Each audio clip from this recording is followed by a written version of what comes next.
Specific sorry. O Villa Clemente yang karon panalaginan kamo kauban sa tibok katawan sa Dios pinaagi ni musulod ka mga pag-angko. Ulan ikaw Dios sa nagbuhat sa kinabuhi, ulan ikaw Dios ay nagdalang sa mayugmaong nga tao. Ulan ikaw Dios ay naghihusa sa mayugmaong magtiayon. Panalangin kinig bangkong ikasan nga nagluhod sa imong atubangan sa sama sa imong ipanalanginan ang unang magtiayon sa tanaman sa Eden. Ulahan ka o Diyos nga naghatag sa kalipay sa Panginoon, hinaon na sila makakita sa adlaw nga ang kalimutan o nalog sa mga tingog sa kumpira sa upang awit dalayon ang kumpa o bulan kini maong panagiusa.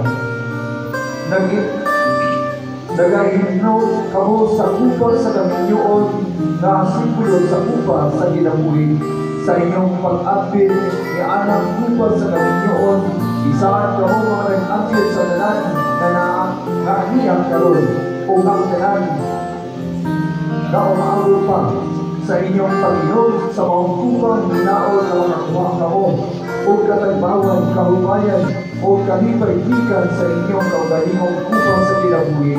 Hinaon na makapagdagan ninyo ang kalipay sa ginabuhi nga ipatasan ang kapaitan ini nga ipatangis ulang kanang butang nga gibalaan sa tinuod nga pagtawod panagkuban o gugma.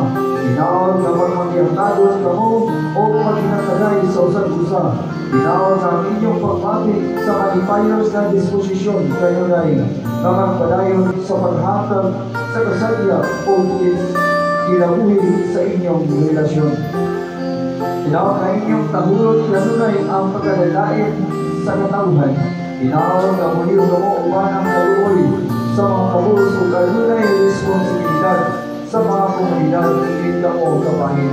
Hinaon nga ang inyong badayon o kumpituhon ang karainan sa usag-usa. Hinaon nga inyong papaagit ang inyong kaugalingon na agit sa inyong mga higala o mga kapamilya.